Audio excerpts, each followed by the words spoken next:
ஆத்தாலே வந்து உங்களை காப்பாத்தி. ஆச்சரியம்மா, என்ன மன்னிச்சிருங்கம்மா. உசுர் எடுக்கிற மாதிரி ஒரு பாவத்தை என்ன பண்ண வச்சுட்டாங்க. நீங்க பொழைச்சு எந்திரிச்சதும் தான் எனக்கு உசுரே வந்த மாதிரி இருக்கு. இல்லன்னா இந்த பாவத்தை செஞ்சதுக்கு மனசாத்தியே நான் செத்து போயிருப்பேன். என்ன நெருக்கடி வந்தாலும் இப்படி ஒரு பாவத்தை செய்ய நான் துணிய மாட்டேன். என்ன மன்னிச்சிருங்க ஆச்சரியம்மா. எனக்கு உங்க நிலைமை புரியுது. அந்த பவானி தான் பாவம் பண்ணு. நீங்க என்ன பண்ணுவீங்க? நீங்க எப்பவும் போல உங்க வேலையை பாருங்க. திருக்கல்யாணம் பார்க்க வந்தவங்க அப்படி இப்படி நிக்கிறாங்க. முதல்ல அதுக்கு உண்டான வேலையை பாருங்க. நாச்சியாரம்மா, நீங்க செத்து பொழைச்சு வந்திருக்கீங்க. கந்திருஷ்டி எல்லாம் போகணும்னு உன் மாமா சொன்னாரு இல்ல. இன்னைக்கு கோயில்ல எல்லாருமே உன்னை பத்தி தான் பேசினான். நாச்சியார் மருமக தைரியமா வீரபாண்டியபுரத்துக்கு போய் மாத்து மருந்து கொண்டு வந்துட்டான்னு ஏன் காது படவே உன்னை பத்தி பெருமையா பேசினான். சிலருக்கு பொறாமையாவும் இருந்துச்சு. ஊரு கண்ணெல்லாம் ஓ மேலதான். அதுக்காக தான் உனக்கு இப்ப ஆரத்தி எடுக்கணும். சண்முகம், அது கூட இப்படி வந்து நில்லு. துளசி சொல்றாங்களா?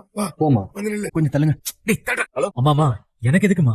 விடுங்கண்ணே, அதான் அண்ணி நல்லபடியா பொழைச்சு வந்துட்டாங்களா. பிரியாமே பொழைச்சிட்டான். ஆனா பவானி சும்மா விடக்கூடாது. எப்படிங்க சும்மா விட முடியும்? இப்ப அவனுக்கு முடிவு கட்டதான் நான் போயிட்டு இருக்கேன். அவனை பார்த்த இடத்துல சுட்டு பூசுக்கு தான் போறேன். அதானே என்ன துப்பாக்கி கூட முடியாதுங்க. அவனுக்கு என்ன தைரியம் இருந்தா என் மருமக கழுத்துல தாலியை கட்டணும்னு நினைச்சிருப்பான். அந்த நினைப்பே தப்புன்னு அவனுக்கு நான் புரிய வைக்க வேண்டாமா? இத புரிய பவானிக்கு தண்டனை கிடைக்கணும். போலீஸ்ல நம்ம புகார் கொடுத்துரும். அவனை போலீஸ் பாத்துப்பாங்க. அதெல்லாம் வேணாங்க. அபிராமி நாச்சியார்னா யாருன்னு நான் அவனுக்கு காட்டாம விட மாட்டேன். அவன் எனக்கு விஷம் வச்சது கூட எனக்கு பரவாயில்லைங்க. ஆனா எப்படிங்க அவனுக்கு துளசி மேல இப்படி ஒரு எண்ணம் வரலாம்? என் மருமக இன்னைக்கு இந்த ஜமீனுக்கே நாச்சியார். அவ கழுத்துல ஒருத்தன் தாலியை கட்ட